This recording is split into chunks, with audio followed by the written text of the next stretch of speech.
In this video, you'll learn my lazy man's guide to starting a successful business. If you enjoyed this video, don't forget to hit the subscribe button and be sure to hit the bell button to be notified when new videos come out. Now, when you put yourself out there by writing blog posts, doing YouTube videos about your successful online business, interviewing popular guests on your podcast, and throwing e-commerce conferences, there's actually a tendency for people to put you on a pedestal. Steve, you must work your ass off. Do you ever sleep? Steve, you are the most motivated person I know. Steve, you are my favorite e-commerce guru. Well, I hate to burst your bubble, but I'm actually none of these things. And first off, I don't consider myself a self-motivated person. If I didn't have a loving wife and a family to support, I'm not 100% sure that I would have taken the same path that I did many years ago. In fact, my close friends know that I'm a pretty lazy guy. And the other day, I was craving a crepe from my favorite crepe place, the Grapevine, but it was raining outside, so I decided to bail. Now, if I can't find the remote for my television, I'll just continue to watch the same channel. Yes, I'm that lazy. Now, contrary to popular belief, I actually don't work that many hours per week.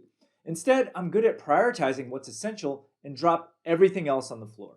And finally, I'm definitely not a guru or an expert. Instead, I consider myself a scientist. I'm learning alongside the rest of you and using my online store as my own personal laboratory. And here's the thing. Most of the successful people that I know aren't superheroes. They're just regular people who have made the simple choice to get up off their butts and start something without regard to failure. They aren't smarter than you, they aren't better than you, they aren't necessarily harder workers either. And if you find yourself struggling to get going, here's a quick guide that I put together to help you get started from the perspective of a lazy Chinese person. So first off, I wanted to start out this video with a personal story of how mywifequitherjob.com began. And most people don't know this, but I struggled to launch my blog in the beginning, and it almost never happened. And at the time, not only did I hate writing, and I still do, by the way, but I was also very reluctant to learn WordPress. And even though I knew that I could do it easily, I just couldn't get myself to start. And here's my rationale. I didn't want to launch a blog until I had done extensive research, and I didn't want to waste any money during the learning phase, because I'm pretty cheap. So months passed, and zero progress, but I continued to run my mouth about the grand goals that I was planning to accomplish, and then finally my wife got fed up with my endless pontifications and said, just launch the damn thing already. Now, as a husband who hangs on to my wife's every word, no sarcasm intended, I listened. So I plunked down $200, signed up for 3 years of web hosting upfront, and started writing. And here's the thing, because I put down actual money, it gave me the push I needed to follow through. Now, you might be shaking your heads that $200 isn't a lot of money, but that's not the point. Spending money can do profound things to your psyche, and oftentimes this is how I get myself off my butt. If I feel too lazy to do something, I just pay for it up front, and that forces me to take action. And don't worry about the equipment. Before I launched my podcast and this YouTube channel and started doing webinars, one thing that stopped me in my tracks was the perception of not having the right equipment. When I started my e-commerce store, I was worried about not having a good enough camera to take pictures of my products. Now, production value does matter to a certain extent, but it matters much less than you think. You can literally launch most businesses with what you already own. So for example, I ran a webinar a couple weeks ago that made $54,000 with this poor man's setup that I'm showing you right here. My webcam is ancient, I'm using free software, and there's nothing fancy about my equipment at all. It literally cost me $0 to run. Now, many of you have seen my videos as part of my free 6-day mini course, and the production quality is nothing to brag about. There's no special effects, it's just me in front of a camera talking directly to you. But guess what? Those videos convert a lot of sales. And here's a fun fact. I'm still using Microsoft Office 2003, and Greg Mercer rags on me endlessly for this.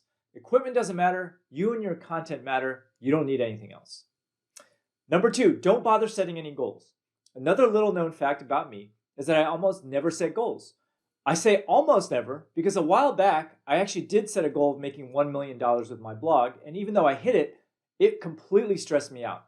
And I remember that year, I planned on taking December completely off, but when Thanksgiving rolled around, my wife told me that I was projected to be short by 30K. Now, having an artificial goal forced me to scramble and make up that amount in December, and as a result, I hated running my business that entire month. And here's the thing about goals. If you end up hitting them, then that's great. But guess what? You'll likely end up setting even higher goals the following year and stressing yourself out. And if you don't hit them, you'll probably be disappointed and disheartened. I don't need that kind of stress in my life. Instead, I just do whatever's in my power to improve and let the chips fall where they may. And every year, I tell myself that I'm going to try 1 to 2 brand new strategies, and just let it ride. And this makes running my businesses much more enjoyable and provides me with mental strength that I need to maintain consistency.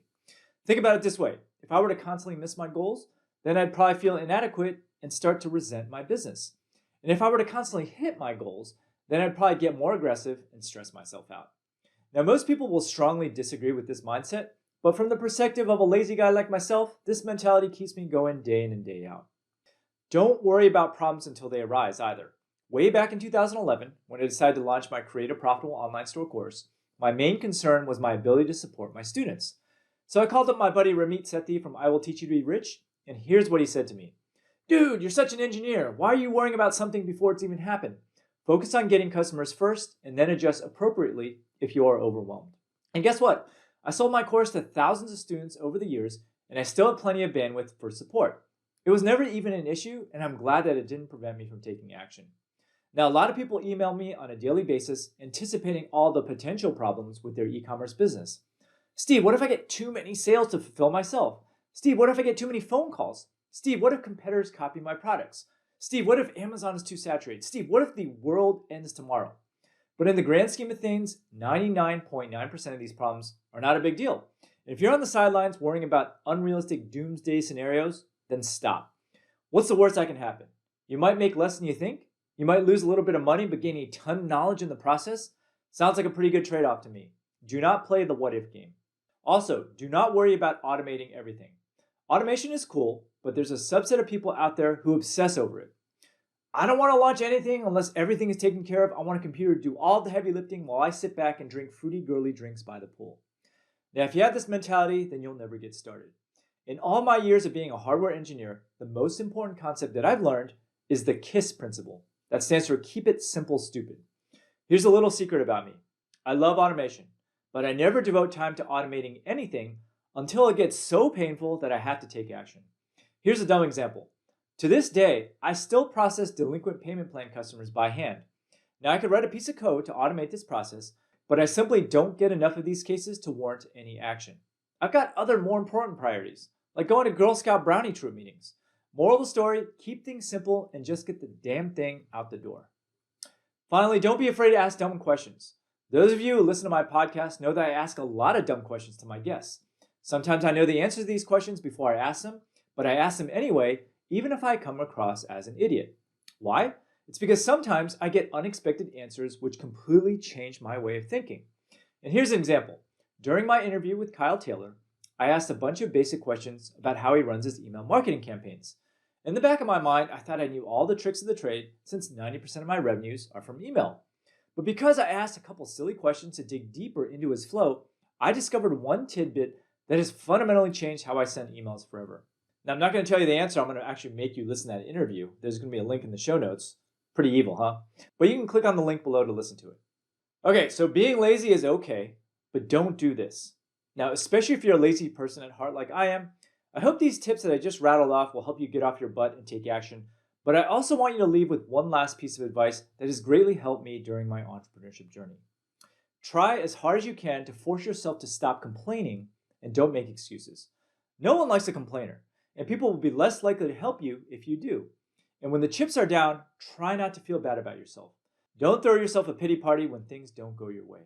Instead, take a deep breath and think about how you're going to get yourself out of your hole, and the rest will take care of itself. Good luck. Hope you enjoyed this video. Now, if you like what you saw, there's actually a lot more where that came from if you subscribe to my channel below. And if you are interested in learning how to sell physical products online, then click over here and take my free 6-day mini course where I'll walk you through everything that you need to know to get started in e-commerce. Thanks for watching.